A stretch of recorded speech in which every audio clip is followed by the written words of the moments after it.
Everyone, welcome to our channel, welcome to our new vlog.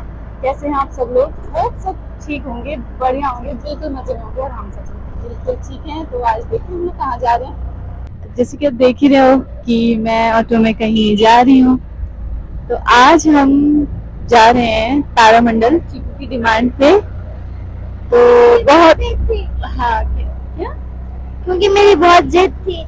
बहुत दिनों से हम लोग सोच रहे हैं कि वहाँ जाए और वहाँ का मतलब वीडियो शूट करके मैं ब्लॉग में डालना चाह रही थी, बट वो बहुत दिन से कैंसिल हो जा रहा था। तो आज हम लोग निकले हैं। तो आज जब हम वहाँ पहुँचेंगे तो आपको भी मैं ले चलूँगी अपने साथ। हम अकेले नहीं जाएंगे, आप भी जाएंगे हमारे साथ। तो पूरे ब्लॉग में बने रहिएगा। तो जब हम वहाँ चलेंगे तो मैं वहाँ का प्रॉपर शूट करके ब्लॉग में डालूंगी। तो प्लीज़ मेरा ब्लॉग पूरा देखिएगा कि जिन लोगों को साइंस के में थोड़ा इंटरेस्ट है या फिर ग्रह और इन सब चीज़ों में बहुत इंटरेस्ट है और वो जानना चाहते हैं कुदरत की बनाई चीज़ों को, तो उन लोगों के लिए ये ब्लॉग बहुत अच्छा, उनको बहुत अच्छा लगेगा ये ब्लॉग। तो हम खुद बहुत इंटरेस्टेड है और जब हम जाएंगे तो देखते हैं वहाँ हमें क्या क्या देखने को मिलेगा, कौन सी ग्रह हमको नज़र आते हैं। और वहाँ पे 3D में भी देखने का ऑप्शन है। तो हम वो सब कुछ 3D में प्रॉपर देख के आज आपको अपना एक्सपीरियंस भी शेयर करेंगे और आप लोगों को भी जितना पॉसिबल होगा सब कुछ दिखाएंगे। तो मैं बहुत एक्साइटेड हूँ, मुझे लग रहा है कि कुछ अच्छा होगा। मैं कभी गई नहीं, तो आज हम वहाँ चलेंगे और बताएंगे कि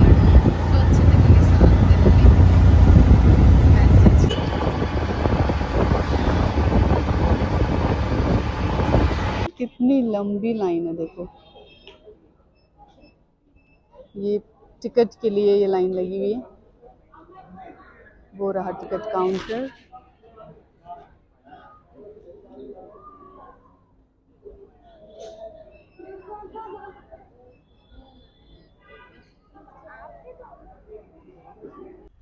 हम पहुंच गए हैं, मगर एक छोटी सी बैड न्यूज़ ये है कि अभी हमको बहुत सारा वेट करना पड़ेगा।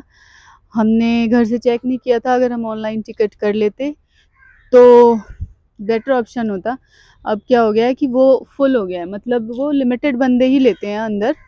तो अब जितने लोगों की टिकट हो गई है या ऑनलाइन टिकट जिन्होंने कराई है वो और बंदे सब फुल हो गए हैं। तो अब उन्होंने हमको 1 घंटे का ब्रेक बोला है और हमें टिकट लेनी है अब 1 घंटे के बाद, और फिर हम अंदर जा सकते हैं। जब तक हमें बाहर ही टाइम पास करना पड़ेगा। और वैसे भी यहाँ पे है काफ़ी कुछ है, मतलब ऐसे ही है गार्डन, और बाहर पूरा एक्सप्लोर कर सकते हैं हम। जब तक ये घूम सकते हैं और टाइम भी हो जाएगा, फिर हम अंदर जाएंगे और अंदर देखेंगे कि क्या चीज़ें हैं देखने के लिए, जिसको हम देखने के लिए इतना उत्सुक होके आए हैं और बहुत एक्साइटेड हैं। और ये गार्डन है यहाँ का, और यहाँ बहुत शांति है।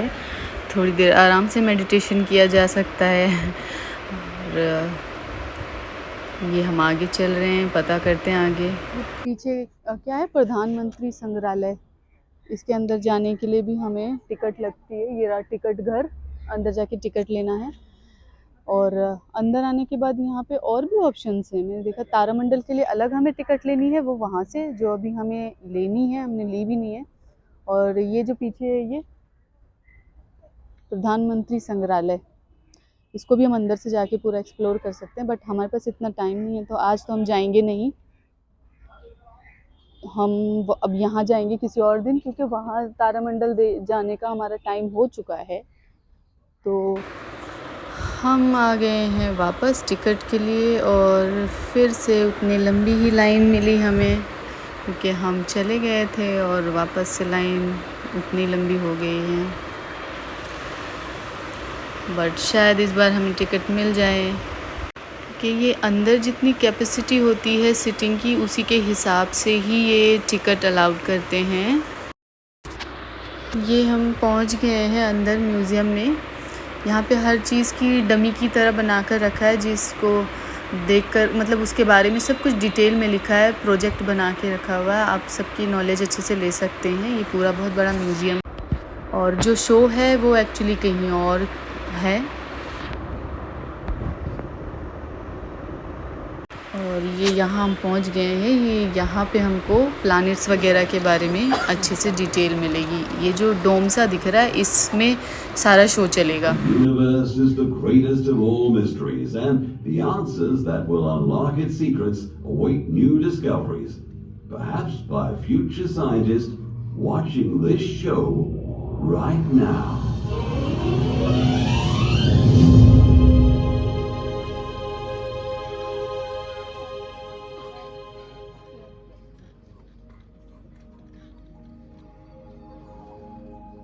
It is vast. It stretches as far as we can see in every direction. It is a place of bitter cold and blazing fire. It is beautiful. What exactly is the universe? As far as we know today, it encompasses everything that exists, from tiny atoms to the whole Earth, to the sun and other planets, to the trillions of stars and the billions of galaxies. The universe is all things everywhere. It is also an immense mystery, a source of wonder throughout human history. Across the ages, some of our greatest minds have offered theories about the nature of the universe, often expanding on the ideas of those who preceded them.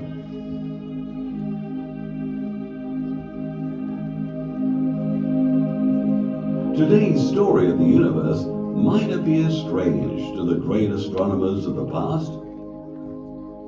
Vishwamitra in India, Ptolemy in Greece, Aryabhat in India, Copernicus in Poland, and Galileo in Italy.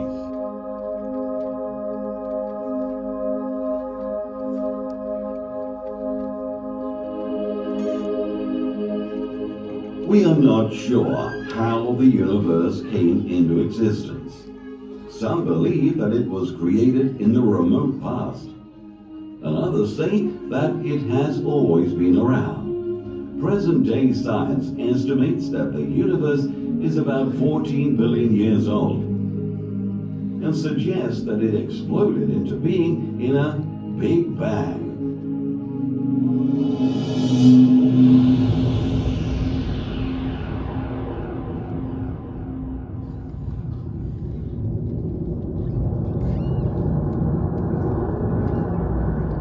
According to this theory, all of the matter in the universe may have been concentrated in a single object no larger than a marble. Suddenly, for a reason we don't yet know, it blew up, becoming a universe unbelievably hot and expanding, and then gradually cooling down. When it was born, it was all energy and gravity, the force of attraction, and some of this energy turned into what we know as matter. This primordial matter gave birth to the elements. Hydrogen and helium were formed in the first 30 minutes or so. As stars later formed, they produced the other elements. After expanding and cooling for millions of years of its infancy, the universe entered the equivalent of its early childhood. A lot of interesting things began to happen. The attraction of gravity brought some of the matter together into immense clumps, here and there. These clumps of gas and dust eventually collapsed and became galaxies. The hydrogen and helium gases in the galaxies broke up into smaller clouds. From these clouds, the first stars in the galaxies were born. Most of the stars that formed early were supermassive. But they lasted just a few million years, then blew up in catastrophic explosions called supernovae.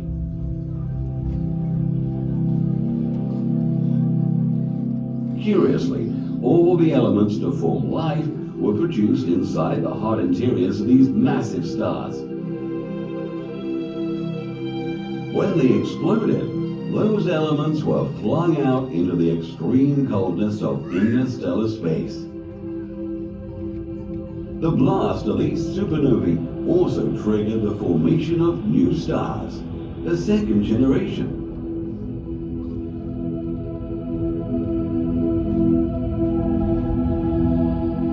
By the time the universe was a few billion years old, it was markedly different from what it had been just after the Big Bang. The simple state of radiant energy present at the time of its formation had grown into a massive collection of billions and billions of galaxies. Some of these galaxies are spiral-shaped, some elliptical, and another stake irregular shaped, sometimes a result of colliding galaxies. Generation after generation of stars were born, produced elements for life, such as carbon, oxygen, and iron, and eventually died.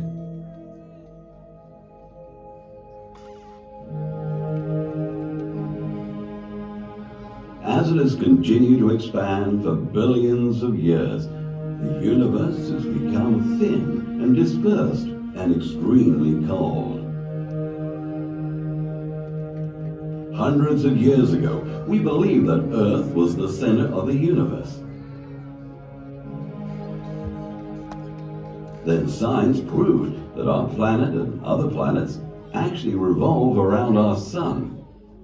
Today, we know that the sun itself is but one star among 400 billion stars that make up our Milky Way galaxy. And that our galaxy, though composed of hundreds of billions of stars, can seem insignificant when we realize that it is just one among hundreds of billions of galaxies in the universe. Our Milky Way galaxy formed about 1 billion years after the Big Bang, making it some 13.2 billion years old. The most ancient stars within it are about 10 billion years old, and the youngest are just a few million years old. In fact, baby stars are being born even today. Our sun is a middle-aged star, 4.5 billion years old. It was born from a cloud of gas and dust, which we call a solar nebula. The birth of the sun was brought about by the explosive death of a nearby star. Shock waves from the explosion of the dying star triggered the formation of the solar system. Most of the gas and dust in the cloud went to form the sun, and a small amount collected to form rings and debris around it. Most of the material in the rings then coalesced to form planets: Mercury, Venus, Earth, Mars, Jupiter, Saturn, Uranus, and Neptune. Smaller, leftover bits of matter became dwarf planets like Pluto, asteroids, and comets. Of the 8 planets, only the 3rd planet, Earth, is located in a zone where life can thrive. Unlike Venus, it is not so close to the sun that water boils away, nor is it so far away that water freezes into ice, as on Mars. Water in its liquid state is essential for life to arise and to evolve. The Earth was initially very hot, and there was no atmosphere. In the course of time, the outer surface cooled into a hard crust, encasing a core of molten rock. In many places, the liquid interior broke through the crust as volcanoes and spewed out red-hot lava and gases. These gases formed Earth's first atmosphere. One theory holds that clouds in this early atmosphere showered rain unceasingly for thousands of years, giving rise to our oceans. Another theory is that the water masses on Earth were created by impacts from massive comets, which are made largely of ice crystals. Had you been able to watch the birth of our planet from space, it might have looked like this. The solar system started condensing about 4.5 billion years ago. Couple 100 million years later, the Earth had appeared. After another 300 million years, the atmosphere and the oceans had covered Earth. Another 500 million years passed and some primitive forms of life appeared, such as blue-green algae. Another 500 million years, and bacteria and simple plants had arrived. Then, over billions of years, more and more complex organisms evolved, first on the sea and later on land. Eventually, some 200 million years ago, the gigantic animals we call dinosaurs dominated Earth, only to disappear about 70 million years ago, probably as a result of climatic changes caused by the crash of a large asteroid, setting the stage for the rapid evolution of mammals, foremost among them humans, who began to shape nature itself. Our ancestors made stone tools, used fire, and learned to farm.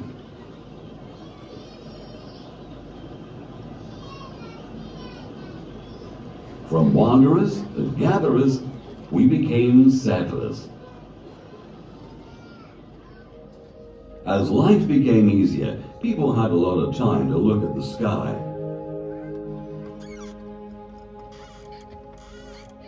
In the apparent random distribution of stars in the night sky, our ancestors imagined familiar shapes and patterns, which we call the constellations. Today we recognize a total of 88 constellations that encompass the entire sky.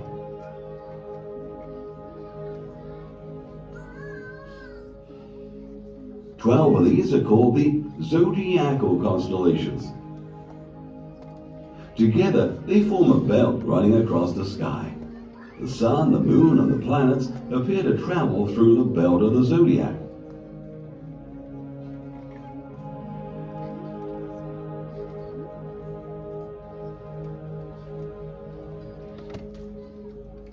One of the most conspicuous constellations seen in the winter sky is Orion, the hunter.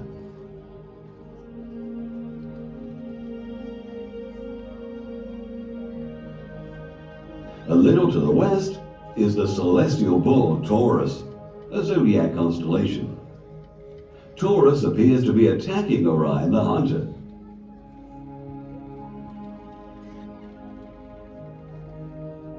The orange giant star Aldebaran forms the eye of the bull. On the other side of Orion, we see Canis Major, the big dog, with Sirius, the dog star.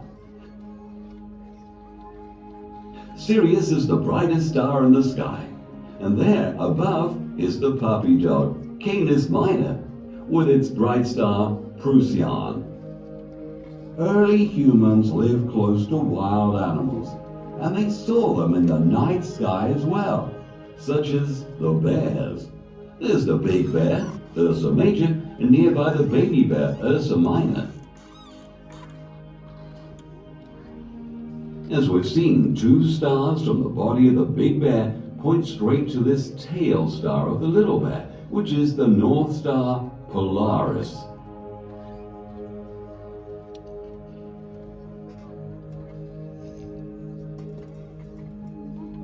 Right overhead, we find the famous zodiac constellation Leo the Lion, one of the brightest stars, Regulus at the front paw, is actually 4 stars.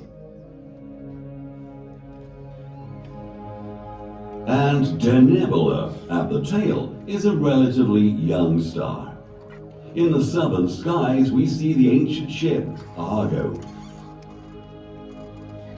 Together, we have divided this ship into 3 constellations. The sails of the ancient ship we call Vela, the stern, Puppis, and the keel of the ship is called Carina. Canopus of Carina is the second brightest star in the sky. In fact, Canopus is used to navigate in the southern seas. Another constellation in the south that helps navigation is this one, formed by 4 stars in the shape of a cross. This is the Southern Cross, also known as Crux. Surrounding Crux is one of the biggest constellations, Centaurus. To the ancients, the stars were in the shape of a centaur, half man, half horse. Alpha Centauri, the third brightest star in the sky, is at the rear hoof of Centaurus, along with Proxima Centauri, which is also the closest star to us in the entire night sky. Here, in the constellation Bootes, the herdsman, we find Arcturus, the 4th brightest star. The 5th brightest star in the sky is seen rising in the east now, Vega, which has been studied more by astronomers than any star but the Sun.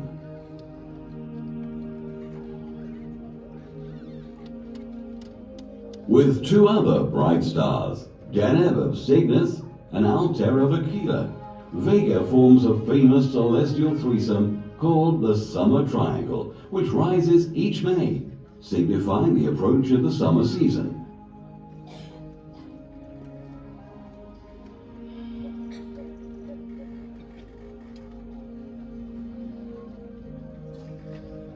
At any given time, you can see about 3,000 stars with your naked eyes.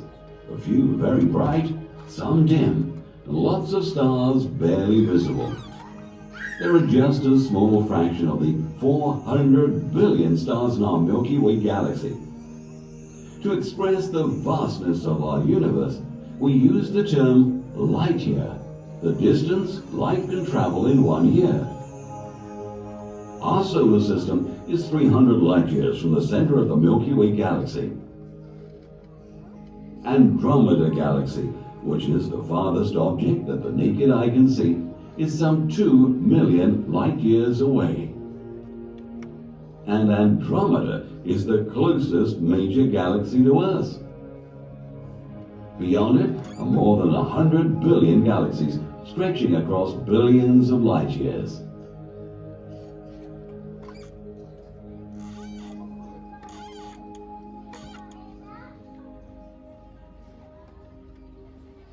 Over thousands of years, we have tried to comprehend the universe by observing it. Today, we do so using increasingly powerful telescopes and computers, trying always to formulate a comprehensible picture of the universe.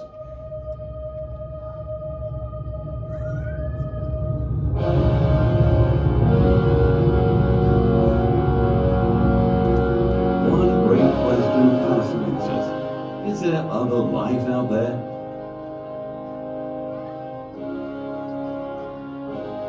Some skywatchers exclusively search for extraterrestrial life.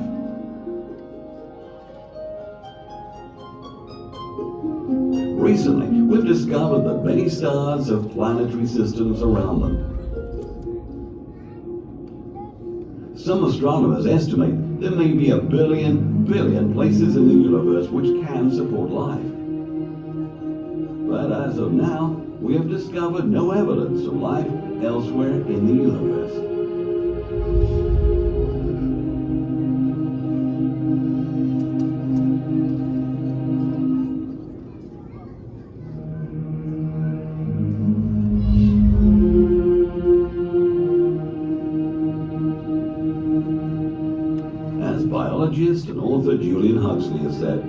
There may be other beings in this vast universe endowed with reason, purpose, and aspirations, but we know nothing of them. So far as our knowledge goes, the human mind and personality are unique and constitute the highest product yet achieved by the cosmos.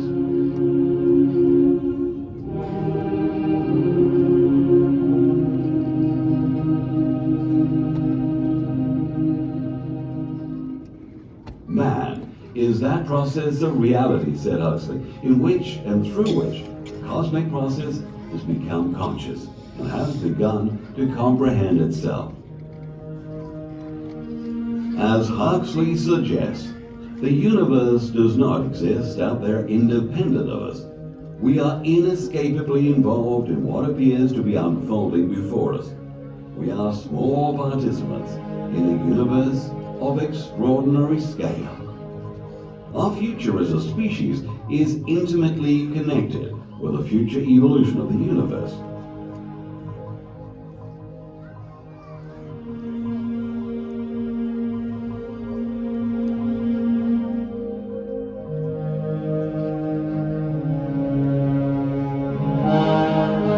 Centuries, the climate on Earth may change drastically. The continents which are drifting apart may one day collide with each other, destroying old mountains and creating new ones where none existed before.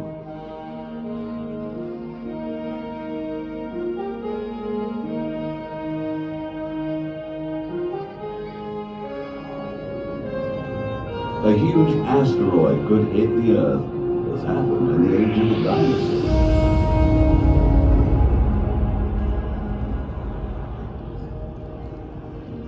Some stars may die in the neighborhood, and some new ones may be born.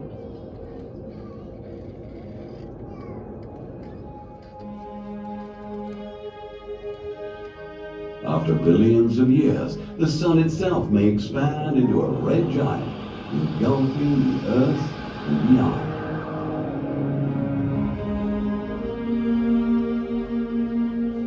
In the past, some astronomers theorized that our expanding universe might eventually slow down, halt, and begin to collapse.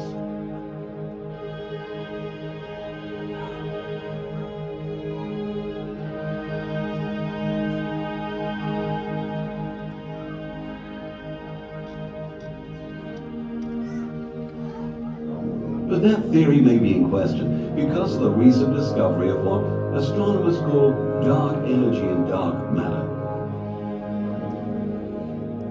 We don't know exactly what they are, but we know they make up a large part of the universe, and the discovery suggests that the universe is not just expanding, but accelerating.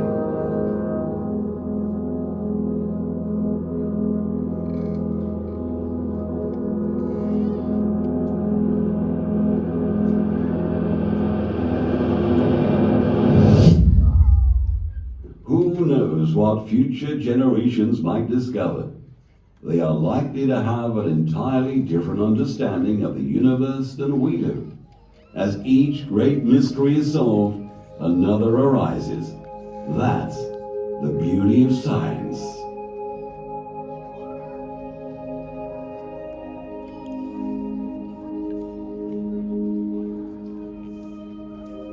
Show actually में बहुत अच्छा था। मैंने ऐसा नहीं सोचा था, मुझे लगा था शायद वो दूरबीन वगैरह से वैसे दिखाते हैं, बट एक्चुअली प्रॉपर एक शो था और बहुत बढ़िया और बहुत अच्छा लगा।